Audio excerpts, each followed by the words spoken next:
नमस्कार, मैं Uday Shankar, news bye scoop में आप सबों का स्वागत है। महत्वपूर्ण अपडेट ये आ रही कि राज्यसभा चुनाव को लेकर जो जेएमएम और कांग्रेस के बीच तकरार देखने को मिल रही थी, अब जेएमएम ने विधायक दल की बैठक के बाद तय किया है कि अपने प्रत्याशी को लेकर वो सोनिया गांधी से बात करेगी और उसके बाद ही प्रत्याशी के नाम का ऐलान किया जाएगा। कई तरह के कयास सामने आ रहे हैं कि आखिर जेएमएम का प्रत्याशी कौन होगा। सबसे पहले हमारे साथ संवाददाता मदन है, उनसे जानते हैं। मदन, जिस तरह से विधायक दल की बैठक हुई, उम्मीद थी कि प्रत्याशी के नाम की घोषणा कर दी जाएगी, लेकिन अब लगता है कि एक दूसरी रणनीति पे जेएमएम चल रही है। इसे आप दूसरी रणनीति जरूर मान सकते हैं, लेकिन एक तरह से अब समझे तो जेएमएम का प्रेशर हो गया है। जैसे पहले कांग्रेस का प्रेशर जेएमएम पर था कि इस बार जो है मौका कांग्रेस को मिले, और इसलिए वो मुख्यमंत्री से मदद के लिए पहुंचे थे कि जो कांग्रेस के उम्मीदवार होंगे उनको पूरा जो है जेएमएम मदद करे। लेकिन अब देखिए कि जेएमएम के विधायक दल की बैठक हो जाना कहीं ना कहीं ये संकेत देता है कि जेएमएम पूरी तरह से मन बना चुका है कि वो राज्यसभा में अपना उम्मीदवार उतारेंगे।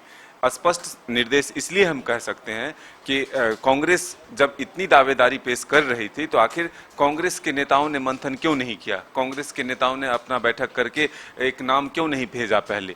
तो अब ये है कि पहले हमने बैठक कर ली है, पहले हमने अपने उम्मीदवार के नाम जो है तय कर लिए हैं। अब सिर्फ मदद मांगने के लिए वो सोनिया गांधी तक पहुंचेंगे। हालांकि जो बातें सामने आई है जेएमएम की तरफ से, फिलहाल वो कह रहे हैं कि आपसी सहमति बना करके मुख्यमंत्री जो है वो दिल्ली में बातचीत कर लेंगे।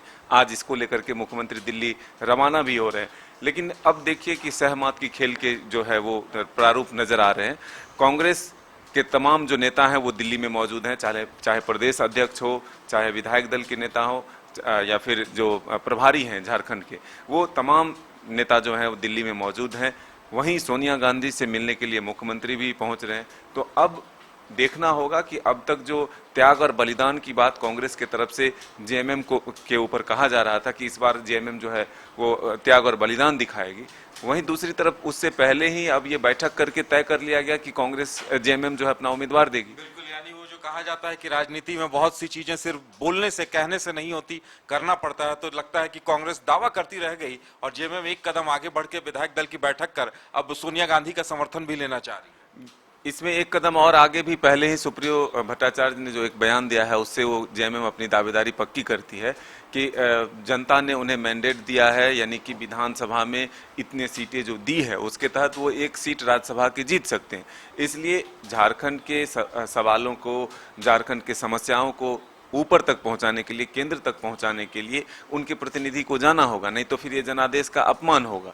अब इन तथ्यों को अगर आप देखें तो तमाम जो कांग्रेस के दावे हैं वो बेकार साबित हो रहे हैं। तो ऐसे में अब ये स्पष्ट संदेश है कि मुख्यमंत्री जब सोनिया गांधी से मिलने पहुंचेंगे तो अब वो डायरेक्ट उनके सामने अपने उम्मीदवार का नाम रखेंगे और कहेंगे कि हमारे पास बहुमत है, आपका समर्थन हमें चाहिए। बिल्कुल, और इस तरह से कहा जा सकता है कि सांप भी नहीं मरेगा और लाठी भी नहीं टूटेगी वाली बात सामने आ जाएगी।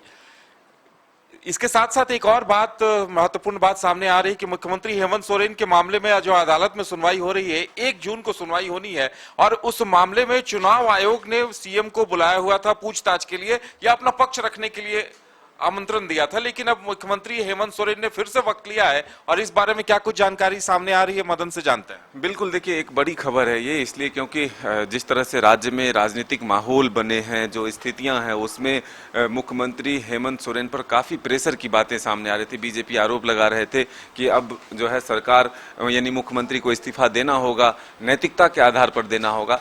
तो अब जो चुनाव आयोग में 31 तारीख का वक्त तय किया गया था कि मुख्यमंत्री अपने पक्ष को रखें, तो ऐसे में उनके भाई बसंत सोरेन को भी 30 तारीख को पक्ष रखने का समय दिया गया था। तो अब जो खबरें आ रही है उसके हिसाब से मुख्यमंत्री ने फिर एक बार समय मांगा है चुनाव आयोग से कि अब उन्हें थोड़ा सा वक्त दिया जाए ताकि वो जो है अपने बातों को सही रूप से रख सके।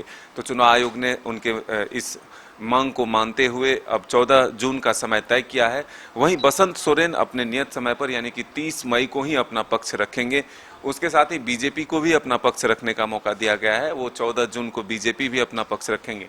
तो जो राजनीतिक माहौल, जेएमएम ने राजभवन जाकर भी ये मांग की है कि जेएमएम को भी उसमें पार्टी बनाया जाए। बिल्कुल, देखिए जेएमएम का ये राजभवन में पत्र जाना जरूर ये संकेत देता है कि बीजेपी को जब पार्टी बनाया गया है तो फिर जेएमएम को भी पार्टी बनाया जाना चाहिए और जेएमएम को भी अपना पक्ष रखने का मौका देना चाहिए, क्योंकि जेएमएम को ये अंदेशा है कि चुनाव आयोग एक तरफा फैसला ले सकती है। तो इसलिए अपना पक्ष पहले रखने के लिए वो जरूर राज्यपाल तक पहुंचे हैं, राजभवन से वो मांग कर रहे हैं कि वो चुनाव आयोग तक उनके संदेश को पहुंचाएं और उन्हें भी मौका दिया जाए। लेकिन जो स्थितियां हैं फिलहाल उसमें आप ये देख सकते हैं, समझ सकते हैं कि इसी बीच राज्यसभा चुनाव होने हैं, तो इसको लेकर के ध्यान में रखते हुए मुख्यमंत्री ने जरूर एक ये कह सकते हैं कि 10 तारीख को बढ़ाया है समय, यानी 14 जो जून अब तय हुआ है, तो अब उसके बीच राज्यसभा चुनाव भी संपन्न हो जाएंगे, इससे मुख्यमंत्री फ्री हो जाएंगे, तो अपना चुनाव आयोग में जाकर के अपनी बातों को या तो अधिवक्ता के माध्यम से या खुद भी अपनी बातों को रख सकते हैं।